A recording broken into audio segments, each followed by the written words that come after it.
in this, I don't say a dilemma, but in this, I give you if you give me. So you have your football, but you have to give me back. People often think I enjoy talking. That because I have spent so many years in front of cameras, I must always have something to say. The truth is a little different. I only speak when I believe my words have meaning. The same goes for admiration. In football, I have never been someone who gives compliments easily. Respect has to be earned. It cannot be bought by fame trophies or headlines. It comes from seeing something that stays with you long after the final whistle. Over the course of my career, I have coached some of the greatest players this game has ever known. I have faced legends on the touchline. I have celebrated unforgettable victories, and I have accepted painful defeats. Every experience has taught me something about what true greatness really looks like. Great players are not always the ones with the biggest collection of medals.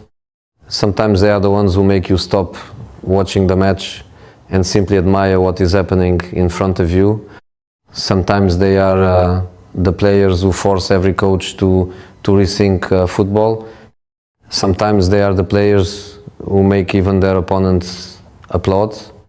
People have asked me many times to name the greatest footballer in history. I have never liked simple answers. Football belongs to different generations, different cultures and different styles. Comparing every era is almost impossible. But admiration is something much more personal. It comes from emotion, from memory, from moments you never forget. Today I want to share the 5 football players who left the deepest impression on me. Some were my rivals, one became my player, others inspired me long before I had the privilege of coaching at the highest level. Each of them changed football in a different way. Each of them made me appreciate this game even more. This is not a ranking based only on statistics. It is a journey through memories, through respect, through the privilege of living in an era where extraordinary footballers reminded all of us why we fell in love with this sport. Let's begin with a man who showed the world that defending could be just as beautiful as scoring goals. When people speak about football legends, the conversation almost always begins with goals. The greatest strikers, the greatest playmakers, the men who filled stadiums with moments of magic. But football is much bigger than that. Sometimes greatness is found in silence. Sometimes it stands calmly at the back, reading the game before everyone else even realizes what is about to happen. That is how I have always remembered Paolo Maldini. The first thing that impressed me was never a tackle. It was his composure. He never looked rushed. He never seemed desperate. Watching Maldini was like watching someone who already knew the next page of the story before everyone else had finished reading the current one. As a coach, that is something you immediately recognize. Positioning, timing, decision making, these qualities rarely make highlight reels, but they win championships. People often say defending is about strengths. I disagree. The best defenders think faster than everyone around them. Maldini proved that for more than 2 decades he could play against the quickest winger in the world without losing his balance. He could organize an entire defensive line with a single glance. He made football look simple because he understood it at a level very few players ever reach. I have always admired leaders, not the loudest voices. The strongest personalities are often the calmest. Maldini never needed dramatic speeches to command respect. His teammates followed him because they trusted him completely. His opponents respected him because they knew exactly who they were facing. That kind of authority cannot be taught. It is earned over thousands of moments when your actions speak louder than your words. There is another reason why I respected him so much. Loyalty. Modern football changes quickly. Players move. Managers come and go. Money changes everything. But Maldini became part of Milan itself. He represented more than a football club. He represented standards, discipline, professionalism, responsibility. Those values matter to me as much as talent. Any coach can appreciate gifted players. The truly special ones are those who combine ability with character. Paolo Maldini was one of them. Some defenders are remembered because they frightened strikers. Maldini is remembered because he made defending look like an art. That is much harder to achieve. And that is why he will always have my admiration. But if Maldini showed me the beauty of control, the next man showed me the beauty of relentless obsession. Working with Cristiano Ronaldo allowed me to witness something few people ever truly understand. People often ask me what Cristiano Ronaldo was really like behind closed doors.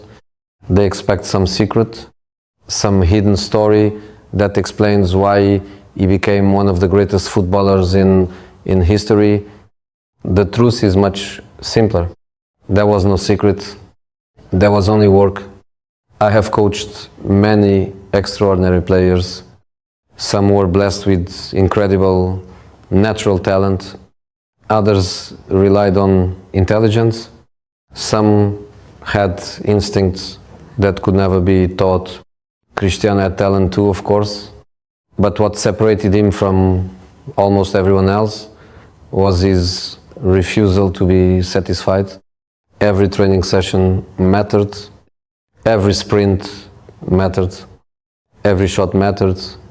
He treated an ordinary Tuesday morning as if it were the Champions League final. That mentality is incredibly rare. When we worked together at Real Madrid, people saw the goals every weekend. They celebrate the hat-tricks. They admire the records. What they did not always see were the countless hours spent preparing for those moments. Cristiano demanded more from himself than any coach ever could. If training finished, he often wanted more. If he scored twice, he wanted 3.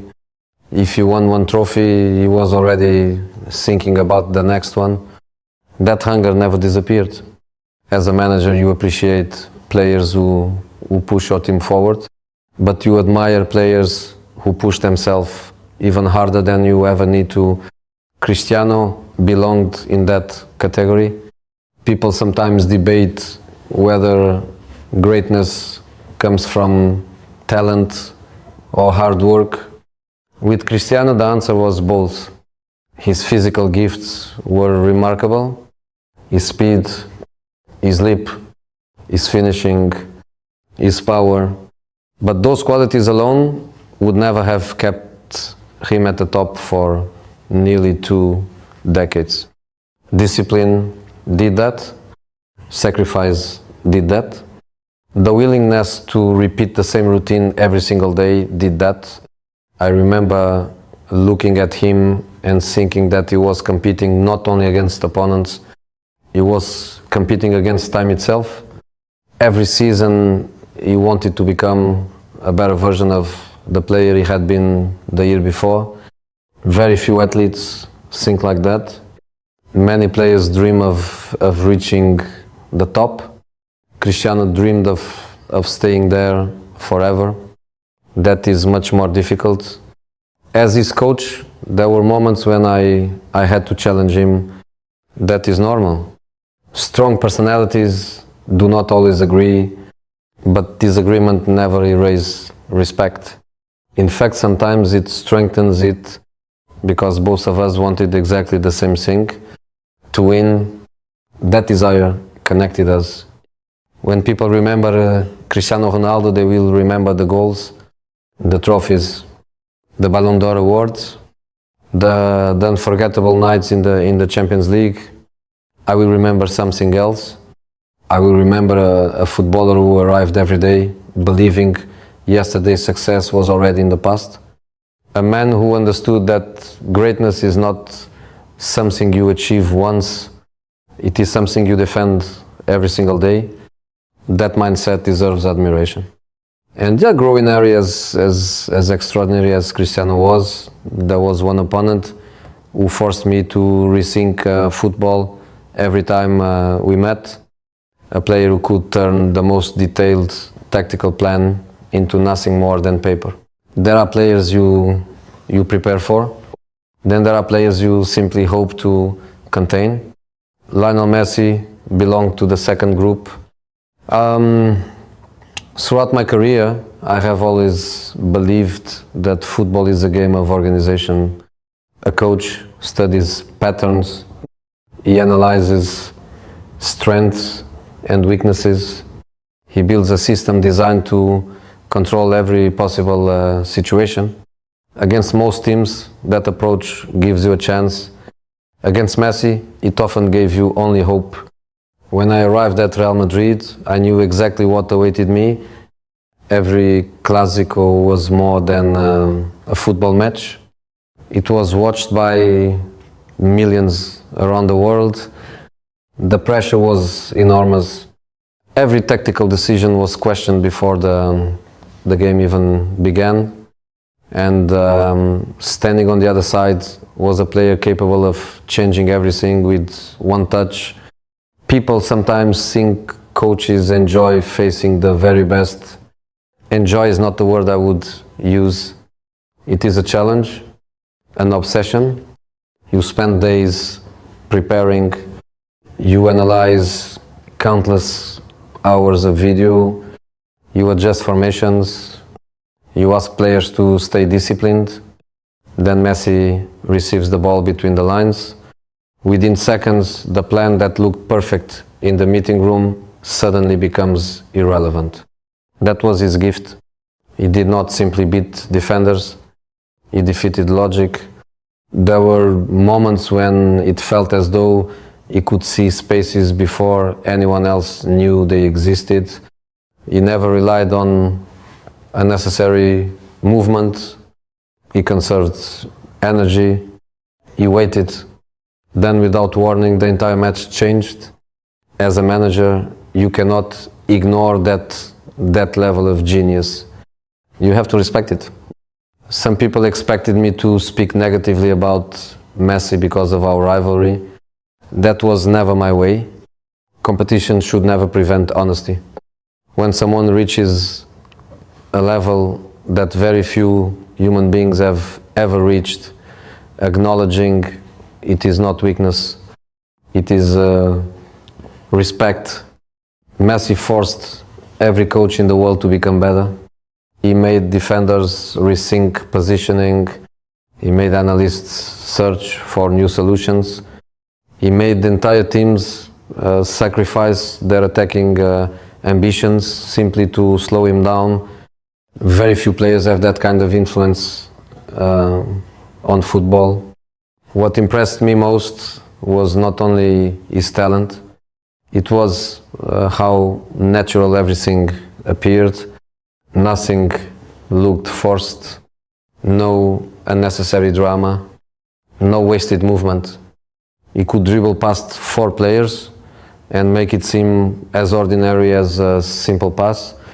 That effortless quality is incredibly rare. Some players dominate matches through physical power, others through personality. Messi dominated with the ball at his feet. It seemed almost attached to him. Even after experiencing so many difficult nights against him, I never lost my admiration, because football is about recognizing excellence even when it hurts you, especially when it hurts you. When I think about Lionel Messi today, I do not think first about victories or defeats. I think about the privilege of standing on the opposite touchline and witnessing one of the greatest footballers the game has ever produced.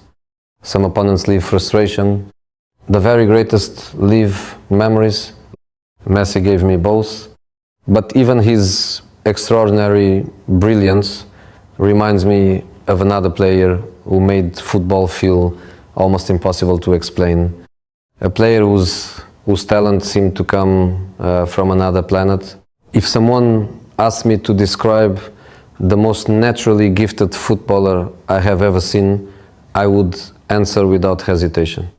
Ronaldo Nazário, for me, was not simply a great striker.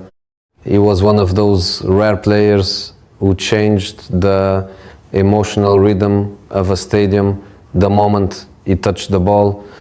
You could feel thousands of people rise from their seats before anything had even happened. That is not something statistics can explain. It is presence, it is fear, it is the feeling that absolutely anything is possible. Football has produced many extraordinary forwards. Some scored more goals, some played longer, some collected more trophies, but talent is a different conversation. When Ronaldo was at his best, I honestly do not believe I have seen anyone quite like him. He had the acceleration of a winger, the strength of a center forward, the balance of a gymnast, and the finishing ability of a born goal scorer. Trying to describe him almost feels unfair because words cannot fully capture what he did with the football. 1 second he would be standing still.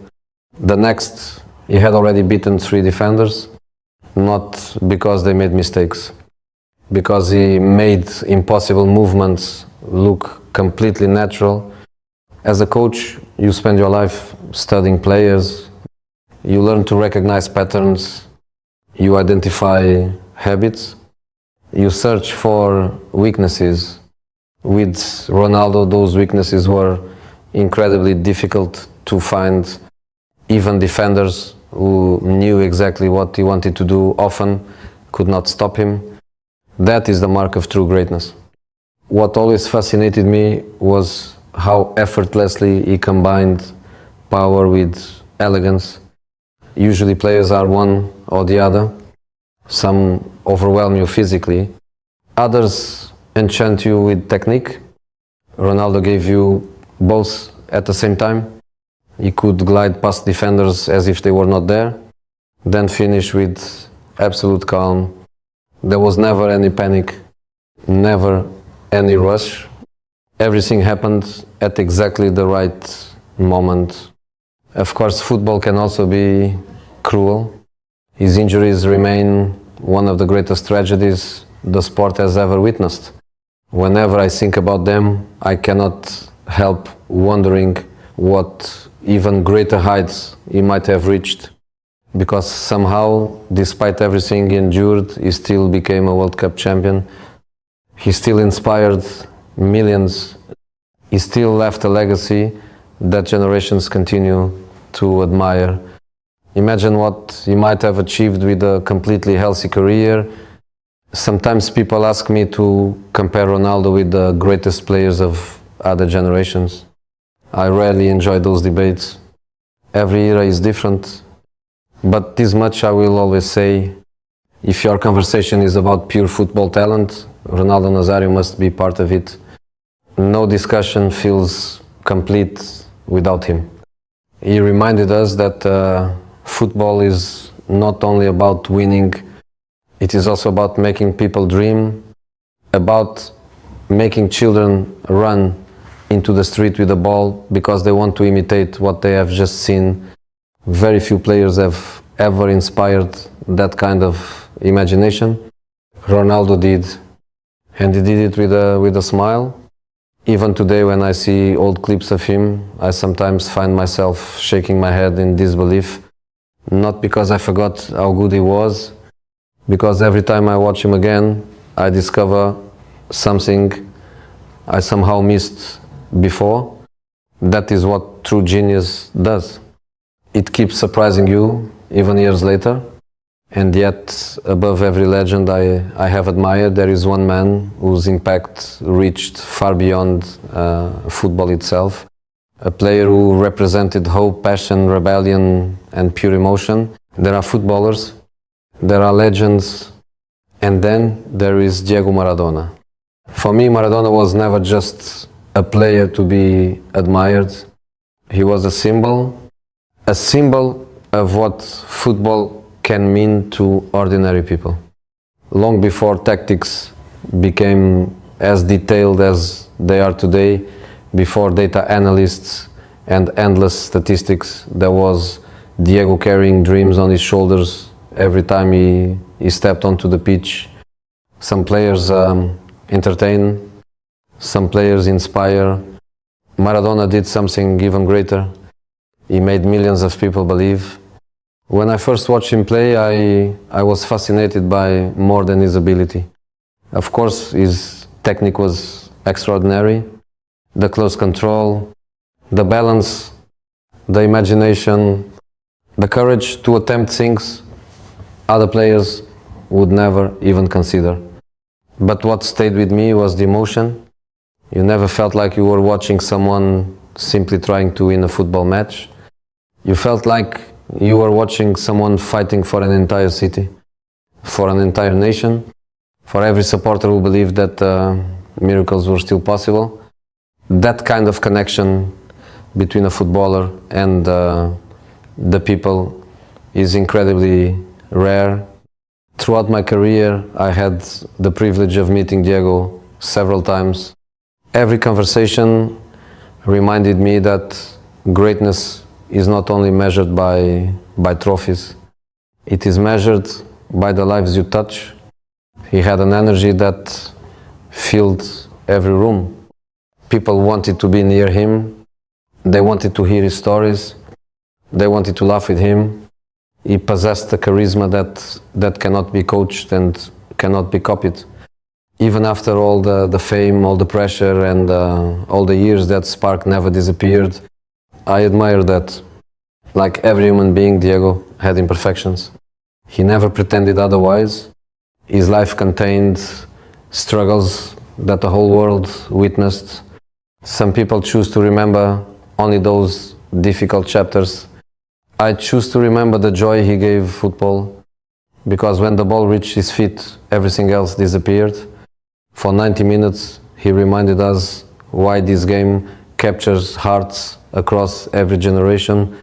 I have always believed that football should create emotion. No player created emotion quite like Maradona. When he lifted Napoli to heights that many thought impossible, he gave supporters something far more valuable than silverware. He gave them belief. When he wore the Argentina shirt, he carried expectations that would have crushed most people. Instead, he embraced them. That courage deserves respect. After Diego passed away, the football world felt different. It was as if one of the brightest lights had gone out. I remember thinking that although death can take a man, it cannot erase what he leaves behind. Every child who dribbles through imaginary defenders in a small street, every supporter who believes one extraordinary player can change history. Every coach who understands that football is about more than systems and formations, a small part of Diego lives in all of those moments. That is why when people ask me which footballer I admire the most, my answer comes from the heart before it reaches my mind. Diego Maradona, not because he was perfect, not because his life was easy, but because he reminded the world that football is above all else about hope. Hope that one player can lift entire community. Hope that genius can overcome impossible odds. Hope that the beautiful game will always belong to those brave enough to dream Many players become champions, only a handful become eternal. For me, Diego Maradona will always be one of them. When I look back on my life in football, I do not measure it only by the trophies in my cabinet. Of course, I am proud of what I have achieved. Every league title, every European night, every dressing room that celebrated together after months of sacrifice, those memories will always stay with me. But the greatest privilege football gave me was something much simpler. It allowed me to witness greatness with my own eyes. As a coach, you spend your career trying to build winning teams. You analyze tactics. You make difficult decisions. You search for every possible advantage. Yet there are moments when you stop thinking like a manager. You simply become another football lover. That is how I felt watching these 5 extraordinary players. Paolo Maldini taught me that elegance can exist in defending. Cristiano Ronaldo showed me that discipline can transform talent into history. Lionel Messi reminded me that genius can never be completely controlled. Ronaldo Nazário proved that natural ability can leave even experienced coaches speechless. And Diego Maradona demonstrated that football has the power to unite people in ways that few other things ever can. They all represented different generations, different personalities, different styles, but they shared one important quality. They changed the game forever. I have always believed that respect is one of the most valuable things in football. You do not have to wear the same shirt. You do not have to work together. Sometimes your greatest respect is reserved for those who challenge you the most. That is the beauty of this sport. Competition creates rivals. Time creates admiration. If young players ask me what they should learn from these legends, my answer is never to copy them. Do not try to become the next Maradona. Do not try to become the next Messi. Do not try to become the next Cristiano Ronaldo. Become the very best version of yourself. That is what every truly great player eventually did. Football will continue to evolve. New stars will emerge. Records will be broken. Another generation will inspire another generation. That is exactly how it should be. But no matter how many years pass, the memories these 5 men created will never disappear. They reminded us that football is not only a game, it is emotion, it is imagination, it is courage, it is the ability to bring millions of strangers together for 90 unforgettable minutes. And for that, they will always have my admiration. Thank you for listening, and never stop loving this beautiful game.